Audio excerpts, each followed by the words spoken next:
Hi guys bro, என்னோட காளான் மனையில் பார்த்தீங்கன்னா காளான் வராமல் பால் மாதிரி வருது ப்ரோ. பட்ஸ் வருது, பட் ஆனால் அது பார்த்தீங்கன்னா குண்டு குண்டாக பால் மாதிரி வருது ப்ரோ. என்ன ரீசன்னே தெரியல அப்படின்னு நம்மக்கிட்ட கேட்டுட்டு இருந்தாங்க.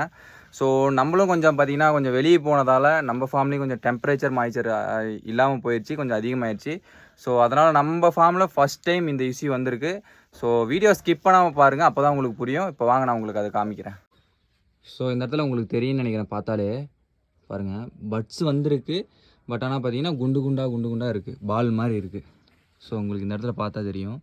ஸோ இந்த மாதிரி தான் இஷ்யூ நீங்கள் ஃபேஸ் பண்ணுவீங்க. ஸோ இதுக்கு காரணம் என்ன அப்படின்னா சிம்பிளாக தான், ஒன்றும் கிடையாது. டெம்பரேச்சர் உங்கள் ஃபார்மில் அதிகமாகி மாய்ச்சர் பார்த்திங்கன்னா ஈரப்பதம் இல்லாமல் இருந்துச்சுன்னா கண்டிப்பாக இந்த மாதிரி ஆகும். ஸோ இது பார்த்திங்கன்னா ரூட்டிங் ஏரியா. ஸோ நம்ம வீடியோவை கண்டினியூஸாக பார்க்குறவங்களுக்கு தெரியும், இது ரூட்டிங் ஏரியா. அந்த பக்கம் இருக்கிறது கல்டிவேஷன் ஏரியா. ஸோ நம்ம இந்த பேக்கை மாற்றி வச்சுருக்கணும். நான் கொஞ்சம் வெளியே போனதால் என்னால் இந்த பேக்கை மாற்றி வைக்க முடியல. ஸோ அதனால் பார்த்திங்கன்னா இந்த இடத்துல பட்ஸ் வந்து இந்த இடத்துல மாய்ச்சர் இல்லவே இல்லை. எப்படி, ஏன்னா இங்கே பாருங்கள், இந்த ரூட்டிங் ஏரியா ஃபுல்லாக நமக்கு தண்ணி ஸ்ப்ரே ஆகவே ஆகாது. ஸோ அந்த பக்கம் கல்டிவேஷன் ஏரியா இருக்குது பார்த்தீங்களா, அந்த பக்கம் மட்டும்தான் ஸ்ப்ரே ஆகும், இந்த பக்கம் ஸ்ப்ரே ஆகவே ஆகாது. ஸோ அதனால் பார்த்திங்கன்னா டெம்பரேச்சர் அதிகமாகிடுச்சு. ஸோ டெம்பரேச்சர் அதிகமாகி மாய்ச்சர் கொஞ்சம் கூட கிடைக்கல. டெம்பரேச்சர் கூட ஏதோ ஓரளவு மெயின்டைன் ஆகிருக்கு, ஆனால் அந்த ஈரப்பதங்கிறது கிடைக்கவே இல்லை. ஸோ ஒரு காளானுக்கு தேவைப்பட வேண்டியது ஈரப்பதம் மட்டும்தான். அந்த ஈரப்பதத்தை சக் பண்ணிட்டு தான் மஷ்ரூம் வருது.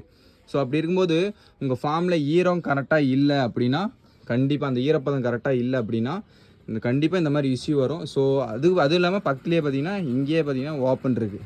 ஸோ இதனாலேயும் பார்த்தீங்கன்னா உங்களுக்கு அந்த மாதிரி இஷ்யூ வரும். ஸோ சிம்பிள் தான். இந்த மாதிரி குண்டு குண்டாக உங்களுக்கு காளான் வருது அப்படின்னா, பட்ஸ் வந்து இந்த மாதிரி ஆகுது அப்படின்னா மாய்ச்சர் ப்ராப்பராக இல்லை, டெம்பரேச்சர் மாய்ச்சர் ப்ராப்பராக இல்லை அப்படிங்கிறது ஒன்று தான். ஸோ அதை மட்டும் கொஞ்சம் புரிஞ்சுக்கோங்க. ஸோ நம்ம மஷ்ரூம் ஃபார்ம் ரிலேட்டடான வீடியோஸ் பார்த்திங்கன்னா அப்லோட் பண்ணிகிட்டு இருக்கோம். ஸோ நம்ம சேனலை சப்ஸ்கிரைப் பண்ணிடுங்க. ஸோ நம்ம சீடும் ப்ரொவைட் பண்ணிகிட்ருக்கோம். நம்மக்கிட்ட ட்ரைனிங் அவைலபிள் இருக்குது. ட்ரைனிங் தேவைப்படுறீங்க, சீடு தேவைப்படுறீங்க, இல்லை உங்கள் மஷ்ரூம் ஃபார்ம் ரிலேட்டடாக ஏதோ ஒரு ப்ராப்ளம் இருந்துச்சுன்னா, உங்களுக்கு ஏதோ ஒரு டவுட் இருந்துச்சுன்னா கால் பண்ணுங்கள், கமெண்ட் பண்ணுங்கள். Bye guys.